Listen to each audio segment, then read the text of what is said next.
So in Islam, that's like the alphabet, yeah? Alif, Lam, and then Meem, yeah? You connect them if you're making one word, but this would be Alif.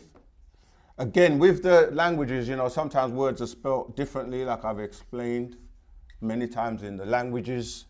So you could spell it like that. And then you've got Lam, and then you have the Meem. All right, so this to a lot of Muslims, it's a mystery. Like no one can explain it. What does it mean? What does it stand for? And we as people who were studying and were put through the school of Islam by the master teacher Partner Babyanun, who was known at that time as Imam Isa al-Hadi al-Mahdi. He broke this down many, many, many years ago.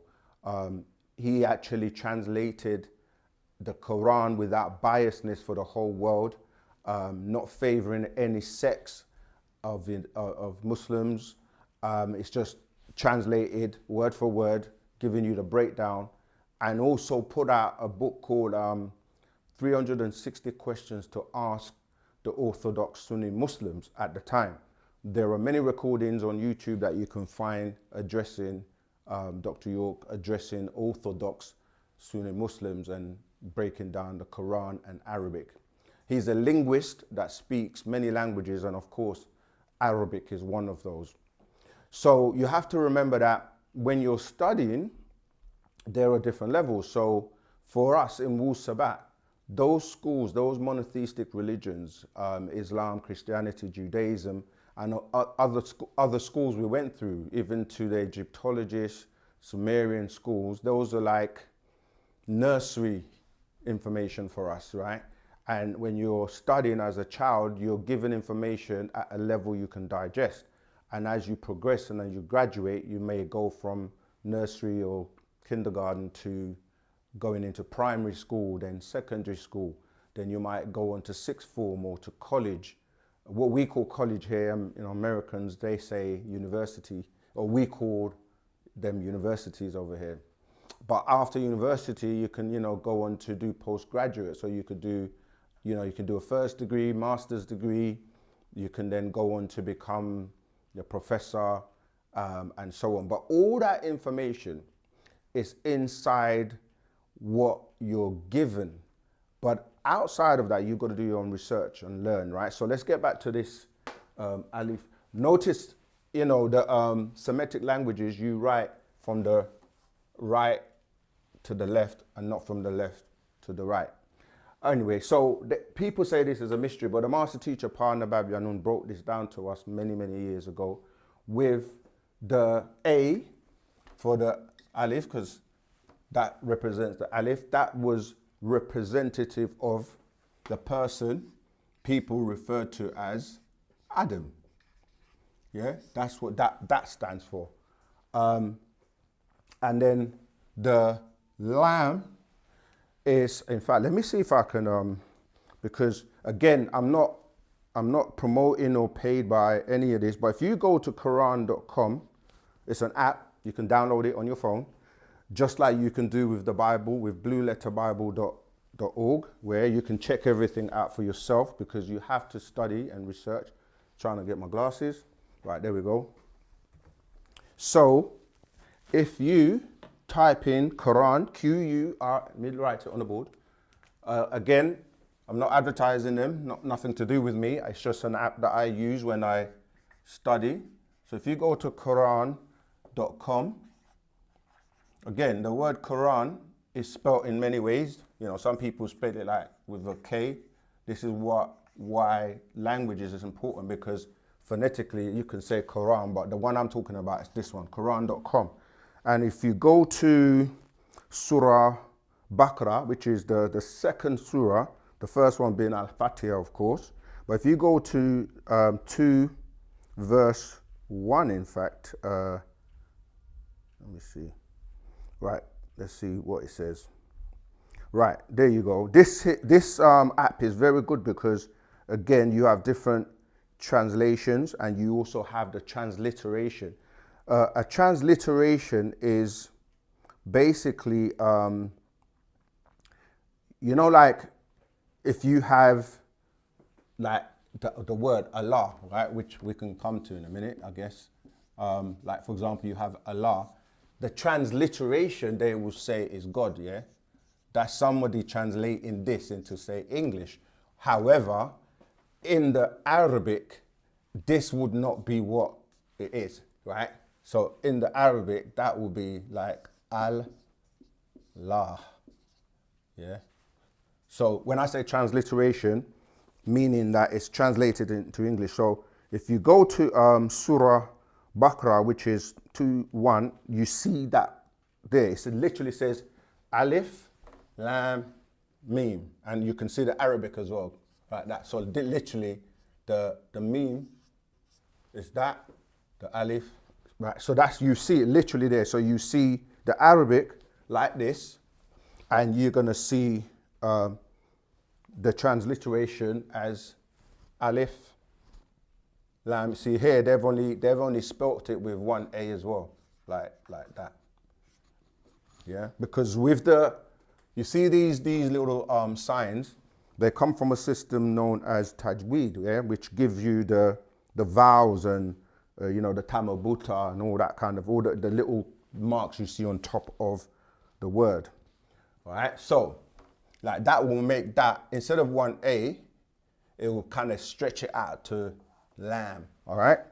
Anyway, it says Alif Laam Meem. That's where you're getting this from. This version, translation by Mustafa Khatab, and it's from the Clear Quran. You even got the audio in terms of the tool, so you can actually play it as well. Let me see if it will play. Alif Laam Meem. Okay, right. So, these days we have tools that you can use to research and check things out, because the one thing with us in Wusabat is we say, check it out. So anyway, on that, it basically breaks down that quote where this Alif Laam Meem is coming from. All right, so I've already broken down that the A, the Alif stands for Adam, and then the Lam, or we would say in English, L. Let me just, we would say this is dealing with, if you go to, I'm trying to find a quote again. I'll look for it because I don't want to waste too much time. So that's dealing with the night of power. Yeah, this is where you see people recite the Quran all night, but this is where a lot of information, the Quran was being received. Yeah, they call it the night of power. And then finally, the M. So we've covered the A, we've covered the L, and the M actually represents Muhammad. Yeah, because Muhammad, again, spelled in many ways, is really Ahmad. Yeah, that's what the M or the Meme represents. So the three, Alif, Lam, and Meme, represents Adam, who was the first person, according to the religious world, the religious books, the night of power, when the Quran was being received, when you got a lot of information, and then Muhammad, the M represents Muhammad, who was receiving it. I'm trying to see if I can find that. Okay, so I found a quote. If you just search in the Quran.com, Laylat al-Qadri, which is, let me write it here. So that's gonna be the actual, if you type Qadr, yeah, and then go to Quran verse, chapter 97, verse 3, yeah? And that is referred to, let me just write it out. Al Q, Q-A-D-R, right? So this is referred to as the night of power, when the Quran was sent down to Muhammad, right? So that's what it's really saying. It's saying from the beginning, dealing with Alif, Adam, on this night of power, the Quran was sent down. And if you actually read from verse 1, it says, indeed, it is we who sent this Quran down on the night of glory. Different, like I said, different translation, different versions will say night of power, etc., etc. So this mystery of Alif Laam Meem is broken down as Adam, the night of power, and Muhammad being the M. That's who received the Quran. So that's what that is referring to. But of course, you have to start saying, okay, who's Adam? Then when you go to who's Adam, you're going to end up with Allah, because it will be said that Allah created Adam from the dust of the ground. You know, he took the dust, the black, and they say that's the first life or life form or man, right? But when you translate this word, this is a transliteration, just so that English-speaking people will say this is God. But Allah and God are two different beings.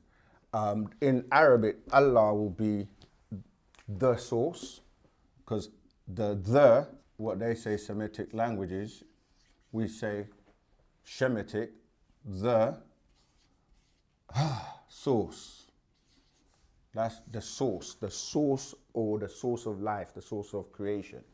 And, you know, like in Hebrew, that will be the equivalent in El, right? So now we're going to go into who Allah is, because you say the source, and who is Allah? What is Allah? Because if you ask Muslims or read the Quran, it's going to say that Allah is the light of the heavens, okay? But let me finish this and I'll come back to that. So the two tongues or the two dialects of Arabic, right? So let's say this is Arabic and this is going to be Hebrew, right? This is important because even in the Quran tells you, if in doubt, go back to which was before, that which was revealed before. And that's talking about the book, right?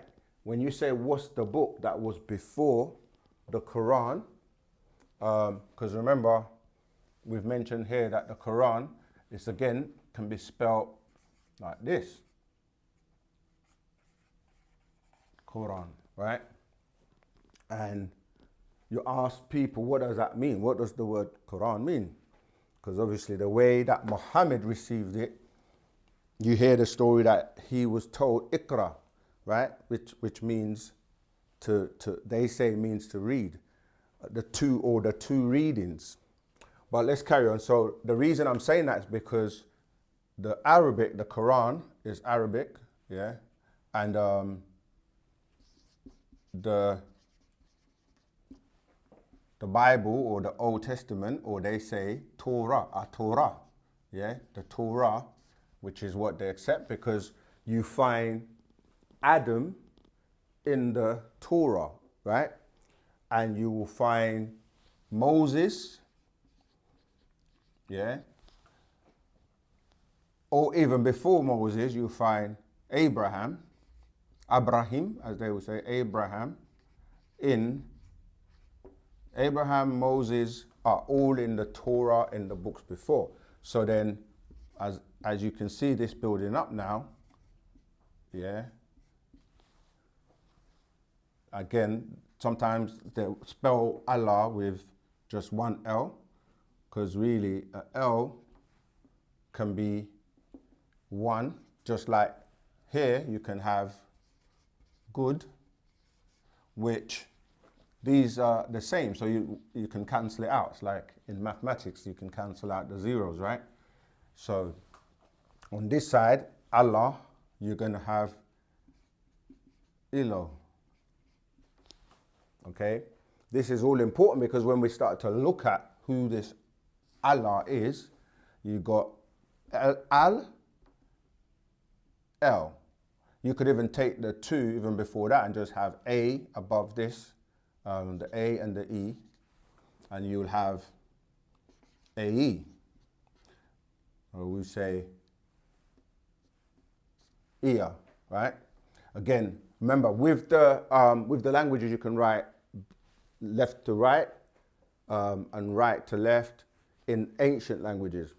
So then you'll have, as I said, plural, because this is singular, and then you'll have the plural, Allahumma. Again, in terms of the spellings, there will be slight differences, right? Then you have Elohim, all right?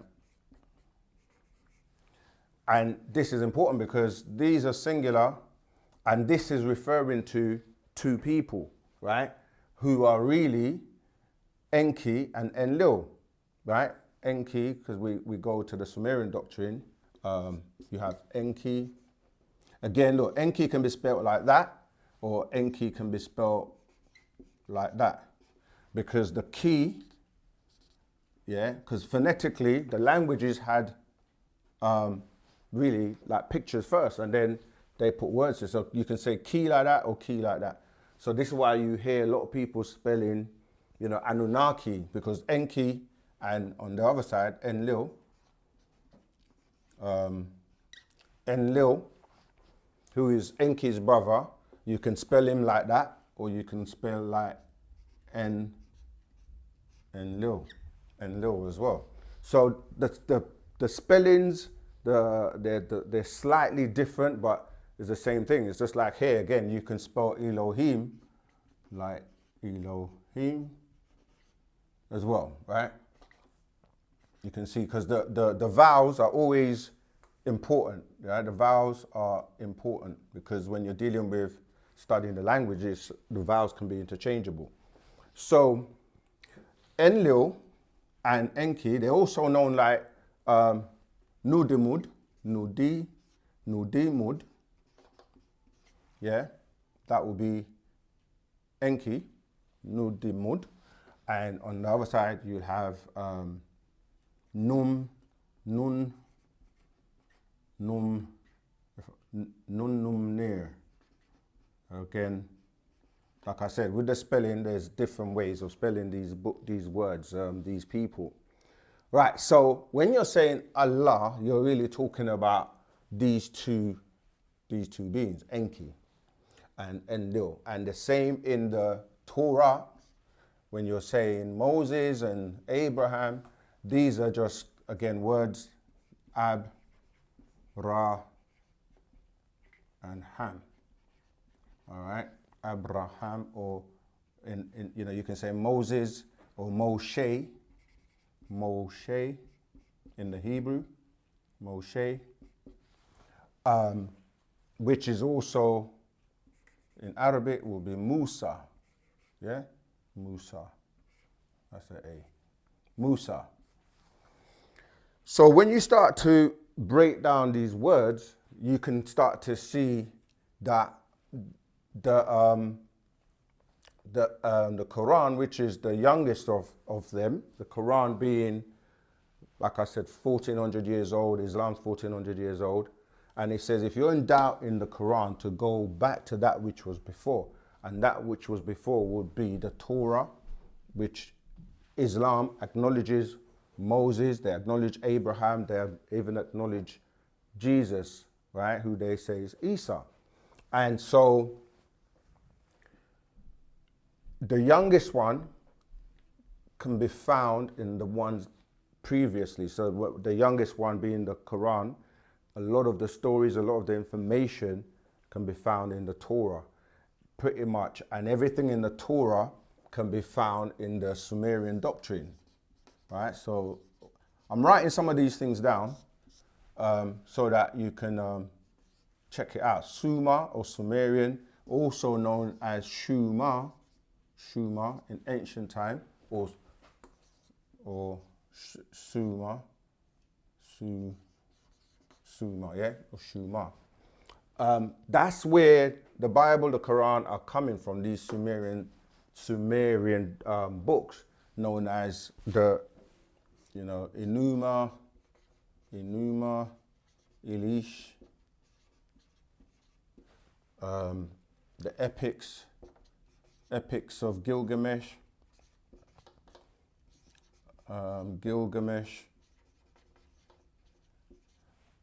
there's so many tablets that have been found. Yeah, the Atara Hasis, Arcadian tablets.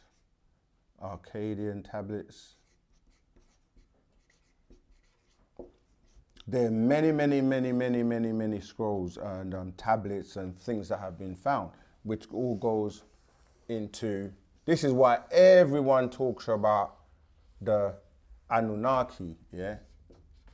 Again, Anunnaki can be spelled in different ways. Anu-na, yeah? And some will put it with K-I, as I said here, because that's the name of Enki, yeah? Anunnaki. So they can spell it like that or with a Q-I at the end of it. This is important so you don't get confused. So when you see one word, like someone might be talking about Nudimud, and you don't know that's talking about Enki. And in the Bible, that will become Yahweh, for example, yeah? Yahweh. Now you may see that as just one word, but it's actually Yah and Way, which is agreeable, yeah? Yah being agreeable and Way being disagreeable. Again, dealing with the two brothers. And then you have his brother, who will be referred to in the Bible again as Baal. Yeah, Baal. So these are the same beings throughout the different scriptures being called different names in the different languages, in the different tones, and it can be confusing because it's designed that way. It's designed for you to be confused, because when you look at Baal, you're dealing with, when you start going into, Babylon, because Babylon or Bab-El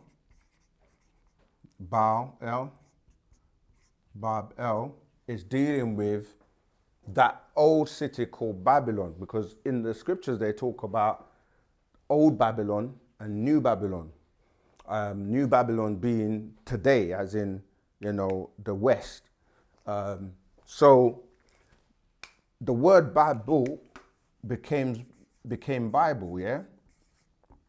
Because it's dealing with that Babylonian religion, which became what we're calling the Bible and the Quran today. And that's where you get confused, because the word Bible, as I've broken down before, is Babel. Yeah, Babel, meaning confusion. When you babble and you're just talking and nothing is making sense. And then when it gets to English, which is a translation of a translation of a translation of a translation, people are lost, because in order for you to put the pieces together about what these books are trying to convey, you need to know and put the pieces together, but it's done that way to confuse you. And so you don't know that when you're reading these books, you're talking about these characters who are ultimately extraterrestrials, ETs. And the first time people hear that, they can get a bit shook or confused, like, what do you mean extraterrestrials? Yeah, so we have to repeat certain information over and over again so that it sticks in for people to get out of the spookism, thinking that these gods are like almighty and they're gonna hurt you. Because it doesn't even make sense to think that, these deities can't help you when you're alive, but they can be there to torture you and put you into a place called hell when you die. So more people turn up to funerals to mourn and worship the dead than to the hospitals when a birth is taking place, when somebody's been born, which should be more glorified than death. But that goes into a completely different things, that something that we'll break down later on. But so I know we were talking about the Alif Laam and Meem and how that then relates to Allah, as we said, because you're dealing with this person called Adam, who's supposed to be the first person on the planet Earth where everyone comes from, and these beings that are responsible for what people are calling creation are these extraterrestrial beings that most know today as the Anunnaki, who are known by many titles as well. The main characters everybody talks about are the two brothers, Enki and Enlil, who are the sons of Anu. This is why we say this translates to Anu sending beings in groups of 50s, because the crafts that they came in could only carry 50 passengers at a time to the planet Ki. Yeah, the planet Ki, which is one of the names this planet was known by in ancient times. It was known as Ki. It was known by many names. Ki just happens to be the one of them. And from this word Ki, because when people couldn't pronounce certain word, they would change it to what they could say. So the Ki became Gi, yeah, G-E, Gi, Ki, G. And then that G became Geo, because it was dealing with the geology of the planet, yeah? And that's why like geography, geology, geometry, all of those words come from this word being mistranslated or mispronounced from ki to gi to g to geo to geometry, etc., which deals with the planet, the formation of the planet. So that's what Alif Laam Meem stands for. It's no longer a mystery. You can find that in the Quran that was translated by the master teacher. You can find it in the 360 questions to ask Sunni Orthodox Muslim, and you can find it in many other scrolls. And we are now demystifying the books, the characters in the books, who people are calling Allah, who's, as I said, you're dealing with Yahweh. And then when we go into Yahweh, you're talking about good and bad, or they say cherub, or seraphim, right? Seraphim is the good ones, and then you have the cherubim being the what people call bad or disagreeable ones, yeah? But really, that's just dealing with these beings that have both natures. They cry, they walk, they talk, they sit down, they do everything that you and I do, but because it's mystified that they're from heaven, a place that's unconfirmed, which is really dealing with the different constellations, which you can find in the books, dealing with, a place that you call Ilion, where they say that Akasha records are kept, and you're dealing with places like Orion, Sirius, Kisil, and depending on which language you're using, the names will be different. So what we do in Wu Sabat in these classes and breaking down information is so that you can do more research or ask more questions, because like I said, we are dealing with information and past what you would consider to be university, because the universe is only one level where you have omniverses. So as Musbatu or Sabians or Nawapians, we have walked through these schools and we want to take you to a higher level of consciousness, and that only comes by way of your questions to raise our mentality. So the more questions you ask, the more information we can pull out from our catalogue and our libraries of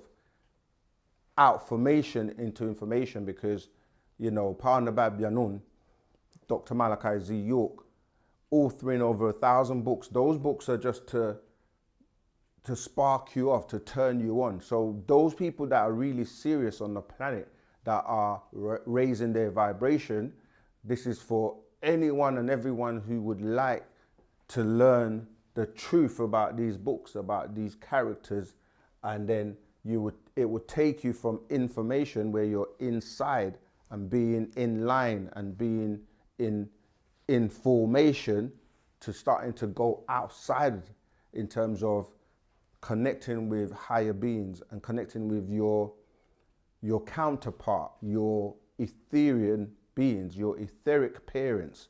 I know this might sound, you know, new to some people, but it's all about igniting that flame in you, the solar plexus, the inner being, so that you can start to learn more, study more, ask more questions. All right. I hope that's answered that question for you relating to Alif Laam Meem. And yeah, I'm happy to take any other questions.